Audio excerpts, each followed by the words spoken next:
Hello friends, welcome to my channel study for you. So guys, जैसा कि आज जो आपका एनटीपीसी का 23 फरवरी का प्रथम पाली का एग्ज़ाम हो गया दोस्तों, जिसका जो है मैं आपको बिल्कुल 100% एक्यूरेट आंसर के साथ जो है इस वीडियो में बताऊंगा। तो देख लेते हैं कि किस प्रकार के जो आज आपके 23 फरवरी के प्रथम पाली के एग्ज़ाम में जो है प्रश्न पूछे गए हैं। उससे पहले एक बात और दोस्तों, कि जिन्होंने भी अगर चैनल को सब्सक्राइब नहीं किया है तो रेलवे से रिलेटेड पल पल की अपडेट के लिए जो है चैनल को सब्सक्राइब ज़रूर कर दीजिएगा। और बगल में ही आपको एक बेल आइकन यानी घंटे का निशान भी दिख रहा होगा, तो आप उसे भी जो ज़रूर प्रेस कर दीजिएगा। तो चलिए वीडियो को स्टार्ट करते हैं।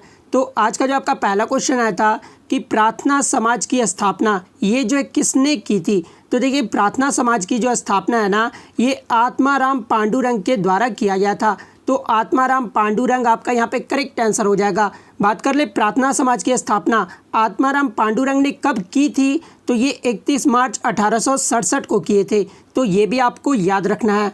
नेक्स्ट क्वेश्चन आपका यहाँ पर आया था कि डीपीआई का जो फुल फॉर्म पूछा गया था। तो देखिए, डीपीआई का जो फुल फॉर्म होता है ना, वो डॉट्स पर इंच होता है। तो डॉट्स पर इंच आपका यहाँ पे करेक्ट आंसर हो जाता।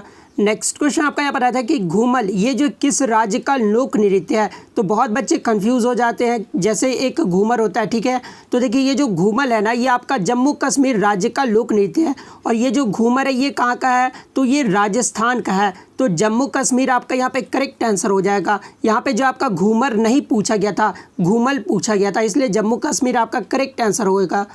नेक्स्ट क्वेश्चन आपका देखिए, डीआरडीओ के 2018 में अध्यक्ष किसे बनाया गया था। तो देखिए, 2018 में जो डीआरडीओ के अध्यक्ष बनाया गया था ना, ये जी सतीश रेड्डी को बनाया गया था। तो जी सतीश रेड्डी आपका यहाँ पे करेक्ट आंसर हो जाएगा। और मैं आपको बता दूं कि वर्तमान में जो डीआरडीओ के अध्यक्ष हैं वो भी आपके जी सतीश रेड्डी हैं। तो ये भी आपको याद रखना है। डीआरडीओ का मुख्यालय कहाँ पर है, तो ये न्यू दिल्ली में है। और इसकी स्थापना कब की गई थी, तो 1958 में किया गया था। तो ये भी आपको याद रखना है। नेक्स्ट क्वेश्चन आपका यहाँ पर आया था कि बांग्लादेश से कौन कौन से राज्य की सीमा लगती है। तो देखिए, बांग्लादेश से जो टोटल भारत के 5 राज्यों की जो सीमा लगती है, तो 5 राज्य कौन कौन से हैं। एक आपका असम राज्य हो गया, दूसरा आपका मिजोरम राज्य, तीसरा आपका पश्चिम बंगाल, चौथा आपका मेघालय और पांचवा जो आपका त्रिपुरा। ये 5 राज्य जो है ना, वो आपका बांग्लादेश के साथ जो है सीमा टच करता है। तो ये पाँचों जो आपका यहाँ पे करेक्ट आंसर हो जाता। क्योंकि आज जो आपके क्वेश्चन में नहीं पूछा गया था, ठीक है, ये नहीं पूछा गया था कि बांग्लादेश से कौन से राज्य की सीमा जो है वो टच नहीं करती है। ये क्वेश्चन आपसे नहीं पूछा गया था। पूछा ये गया था कि सीमा लगती है। तो ये 5 आपका करेक्ट आंसर हो जाता। नेक्स्ट क्वेश्चन आपका देखिए, संविधान की प्रस्तावना में समाजवादी, धर्मनिरपेक्ष और अखंडता शब्द ये जो किस संशोधन में जोड़े गए थे। तो देखिए, ये जो तीनों शब्द है ना, ये आपके 1976 में 42वें संविधान संशोधन में जोड़ा गया था। तो 42वां संविधान संशोधन आपका यहाँ पे करेक्ट आंसर हो जाता। नेक्स्ट क्वेश्चन आपका यहाँ पर आता है कि डब्ल्यूटीओ का पुराना नाम क्या था। तो देखिए, डब्ल्यूटीओ का जो फुल फॉर्म होता है ना, वो वर्ल्ड ट्रेड ऑर्गेनाइजेशन होता है, ठीक है। और इसका जो पुराना नाम था वो गैट था। तो गैट आपका यहाँ पे करेक्ट आंसर हो जाएगा। और कल जो आपका पूछा गया था कि डब्ल्यूटीओ में कुल कितने सदस्य देश हैं। तो देखिए, डब्ल्यूटीओ में जो टोटल 164 सदस्य देश हैं। तो ये भी आपको याद रखना है।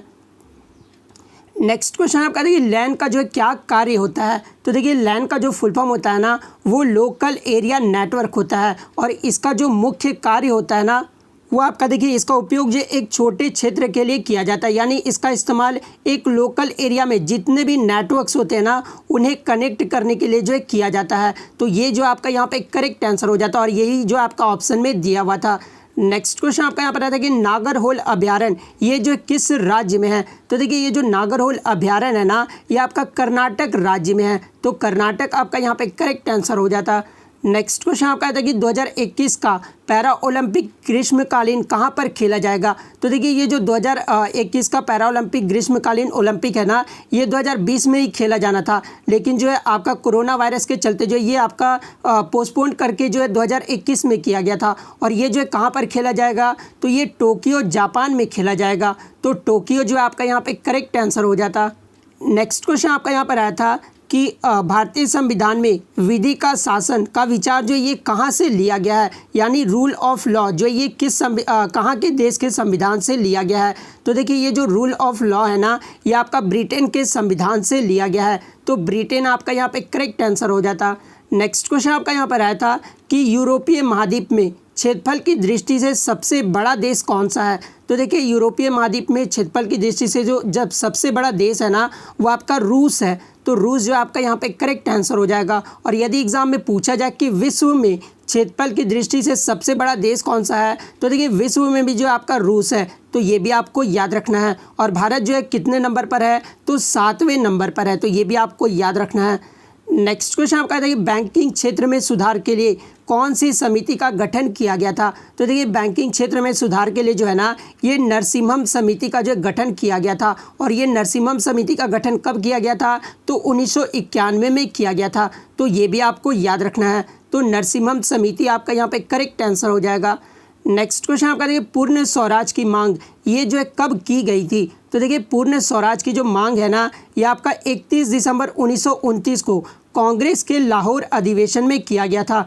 तो 31 दिसंबर 1929 जो आपका यहाँ पे करेक्ट आंसर हो जाता। नेक्स्ट क्वेश्चन आपका देखिए 2019 में पूमा की ब्रांड एम्बेसडर एथलीट कौन है? जहाँ पे ऑप्शन में आपका विराट कोहली, पीवी सिंधु, एमसी मैरी कॉम और दूती चंद है। तो मैं आपको बता दूं दोस्तों कि 2019 में जो पूमा की ब्रांड एम्बेसडर एथलीट में रही थी ना वो आपका एमसी मैरी कॉम रही थी। ठीक है, बहुत बच्चे जो है दूती चंद मार के आएंगे तो उनका गलत हो जाएगा। एमसी मैरी कॉम जो आपका करेक्ट आंसर हो जाएगा। और वर्तमान में जो है पूमा की ब्रांड एम्बेसडर कौन है? तो ये करीना कपूर है। तो ये भी आपको याद रखना है। नेक्स्ट क्वेश्चन आपका यहाँ पर आता है दोस्तों कि Oxford university Oxford Hindi word of the year 2019 में किसे चुना गया था? तो देखिए ऑक्सफोर्ड हिंदी का जो वर्ड है ना ये संविधान को 2019 में चुना गया था। तो संविधान आपका यहाँ पे करेक्ट आंसर हो जाएगा। बात कर ले 2018 में ऑक्सफोर्ड हिंदी वर्ड जो है ये किसे चुना गया था? तो नारी शक्ति को जो है ऑक्सफोर्ड वर्ड 2018 का चुना गया था। तो ये भी आपको याद रखना है। और आपको कमेंट करके जवाब देना है कि 2020 में जो है Oxford Hindi word of the year जो किसे चुना गया है, ये जो आपको कमेंट करके जरूर जवाब देना है। नेक्स्ट क्वेश्चन आपका यहाँ पर आता है कि first women president of atomic astrophysics यानी जो है प्रथम महिला प्रेसिडेंट कौन बनी है एटॉमिक एस्ट्रोफिजिक्स की? तो ये जीसी अनुपमा बनी थी। तो जीसी अनुपमा आपका यहाँ पे करेक्ट आंसर हो जाता। नेक्स्ट क्वेश्चन आपका यहाँ पर आता है दोस्तों कि WHO के वर्तमान में कितने सदस्य देश हैं? तो देखिए WHO के वर्तमान में जो है ना वो 194 सदस्य देश हैं। तो 194 आपका यहाँ पे करेक्ट आंसर हो जाता। बात कर ले WHO का फुल फॉर्म क्या होता है? तो वर्ल्ड हेल्थ ऑर्गेनाइजेशन होता है। और इसकी स्थापना कब हुई थी? तो 7 अप्रैल 1948 को किया गया था। और बात कर ले WHO का मुख्यालय कहाँ पर है? तो ये जिनेवा के स्विट्जरलैंड में है। तो ये भी आपको याद रखना है। नेक्स्ट क्वेश्चन आपका देखिए स्वर्णिम चतुर्भुज की लंबाई पूछी गई थी। तो देखिए स्वर्णिम चतुर्भुज की जो कुल लंबाई है ना वो आपका 5846 किलोमीटर है। तो 5846 किलोमीटर आपका करेक्ट आंसर हो जाता। नेक्स्ट क्वेश्चन आपका देखिए स्वस्थ मनुष्य के शरीर का तापमान कितना होता है? तो देखिए अगर सेंटीग्रेड में पूछा गया होगा ना तो 37 डिग्री सेंटीग्रेड होता है। ठीक है, और यदि अगर आपका फ़ारेनहाइट में पूछा गया होगा तो 98.6 फ़ारेनहाइट होता है। तो ये दोनों में से जो भी पूछा गया होगा या तो आपका 37 डिग्री दिया होगा ऑप्शन में या तो फ़ारेनहाइट में दिया होगा। तो ये दोनों में से जो भी दिया होगा वो आपका करेक्ट आंसर हो जाएगा।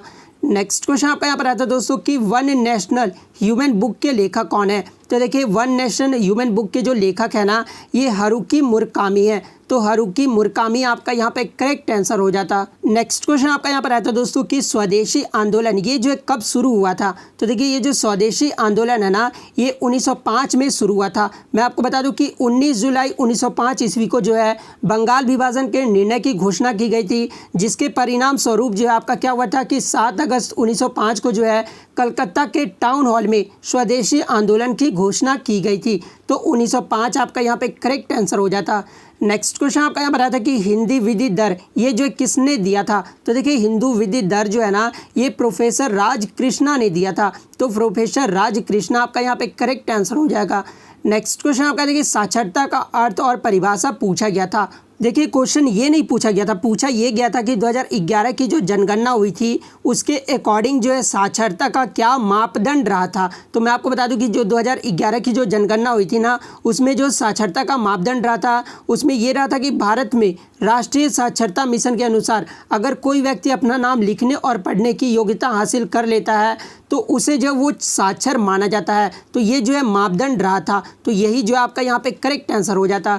तो इतने क्वेश्चन जो आज मुझे बच्चों के द्वारा मिले हैं जो कि 100% रियल और जेन्युइन है। तो अगर वीडियो अच्छी लगी हो तो वीडियो को लाइक करना बिल्कुल भी मत भूलिएगा। चैनल पर नया है तो चैनल को सब्सक्राइब जरूर कर दीजिएगा। तो मिलते हैं नेक्स्ट वीडियो में, तब तक thank you, all the best.